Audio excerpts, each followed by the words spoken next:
Hi guys, the summer update 2026 dropped today, and one of the key features for majority of the players are likely the echo raids. And I've already had so many questions about them, and so I just wanted to do a quick video explaining all of the mechanics around echo raids, which monsters can become echo raids, how to spawn echo raids, as well as the types of echo raids, and the best way to farm them. So let's dive right in. First of all, which monsters can become echo raids? So this is monsters that the easiest way to think of it is monsters that can become fiends. So rare bestiary monsters like say a Midnight Panther or a Yeti cannot be an echo raid, as well as like summons of like bosses and stuff. So basically things that can be a fiend can be an echo raid. Now, this means not every monster will be an echo raid. So you will not be able to, for example, spawn an echo warden of a Midnight Panther, like you can get a soul core of a Midnight Panther. So something to keep in mind. It's not going to be every monster in the bestiary will have an available echo warden.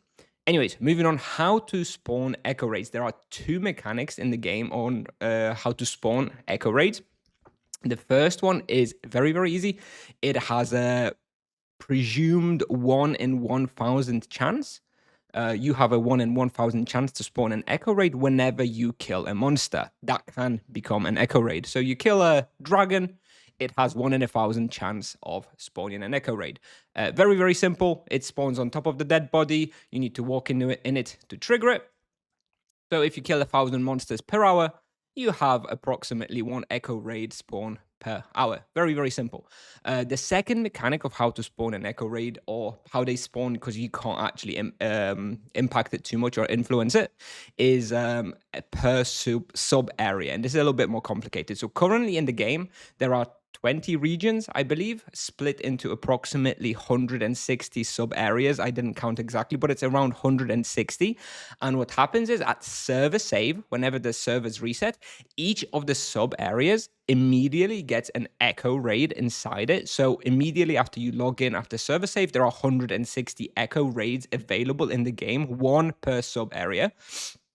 And some sub areas are very small, like Medusa Tower, for example, very, very small, low number of creatures, very, very quick to find an echo raid in there. And some are huge, like Port Hope surroundings, for example, and it's going to take you forever to find one. So obviously, not each sub area is not equal to another. So some sub areas are better, some are worse. Anyways, and the way those echo raids per sub area work is once you trigger them, they will respawn again in that same sub area after 20 to 30 minutes, as confirmed by Tipsoft on the test server. And that's definitely the goal. Now, I will mention, I think that there is a bug right now. This is just day one of the summer update, and many people have reported that their respawn is longer than that. So do keep that in mind. Right now, it might be bugged, might be 60 minutes, I think. But the goal is for it to be between 20 to 30 minutes, random interval, and those will keep respawning in that same sub area. So if you keep killing every 30 minutes, you are guaranteed to have an echo raid per each sub area every 30 minutes. So up to, maybe 48 echo raids per single sub area in the game. So that's how you spawn them. You can either kill stuff and just get a random chance, or you can be running between different sub areas and hoping to find the default spawning echo raids with like a 30-minute cooldown. So moving on, there are what are the types of raids? So what happens when you actually step on them? What can happen? There are 3 different things that can happen when you step on an echo raid. First of all, 8 regular monsters of that echo type can spawn. So for example, you spawn a dragon echo raid, you stand in it, 8 regular dragons just pop out very, very quickly, and that's it. Very simple. And then you've got 8 extra dragons. You can kill them, no special reward. The second type is influence spawn. So you can spawn four influenced monsters of that echo type. So in this case, you would spawn 4 influenced dragons. They influenced, they are the ones that deal a little bit more damage and drop exaltation dust for the forge, and they can spawn randomly between like 1 and 5 influence. So if you're hunting something difficult, you happen to spawn 4, 5 influence creatures, you might be in trouble. So do keep that in mind that they are pretty strong. Anyways, and then the third option, the third type of raid is an Echo Warden, and this is like the big one. This is a special like mini boss, I guess you can call it. It's like a mini fiend type of creature, and it buffs surrounding creatures. It gives them a dodge chance as well as extra damage.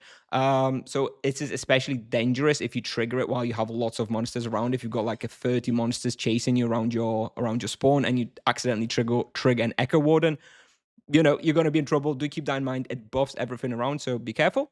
And anyways, if you do kill it, there are 3 distinct rewards. First of all, for the first kill on any Echo Warden type, you get extra bestiary points, and this is probably the biggest reward that you're going to get. This is on first kill only. Once you kill it the second, third, fourth time, you do not get more bestiary points, charm points. Anyway, it's 1 point for harmless Echo Wardens, 2 charm points for trivial, 5 for easy, 10 for medium, 15 for hard, and 30 for challenging. So this is the charm point reward for Echo Wardens. This means that there is now like extra 8 to 10,000 charm points in the game that's obtainable. So pretty good way of improving your bestiary completion. In addition to this, there is a guaranteed proficiency catalyst that drops from the Echo Warden. This is either lesser, regular, or greater, obviously, and decreasing likelihood. Most likely they're going to be lessers.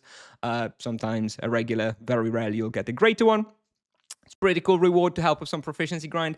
And finally, there is also a guaranteed basic imbue scroll. These are new types of scrolls added in this game, in this update. So this is basic level 1 scroll. Not exactly too exciting, not very good for high levels. This is pretty good for low levels to get used to imbues, I suppose. I would have liked to see the imbue scrolls follow the same progression as the proficiency catalyst, that you might have like a high likelihood chance of getting a basic imbue scroll, a slightly less likely chance of getting an intricate imbue scroll, and maybe like a low probability of getting a powerful imbue scroll.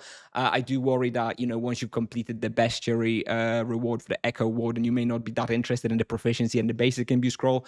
I hope Tipsoft rethinks this. I think having a small chance of like a powerful imbue scroll would be a very cool incentive to keep these Echo Wardens exciting. Nevertheless, currently they only drop that basic imbue scroll. And finally, one thing worth mentioning is the odds of each types of raid. So an Echo Warden has a 10% chance to spawn when you do not have bestiary completed for that monster type, and it has a 20% spawn chance when you do have bestiary completed for that monster type.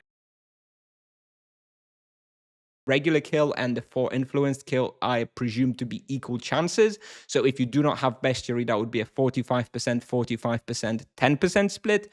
And if you do have a bestiary, it would be 40%, 40%, 20%. Anyways, that covers all the types of raids as well as the rewards. And final thing that I wanted to mention, the strategy, because people have been asking me this. What is the best way to farm Echo raids? And of course, you can either kill them or farm the sub areas. Killing 1 per 1,000 is pretty rare, even very, very fast. Respawns, high density respawns, you can at most expect to maybe have like 3 per hour.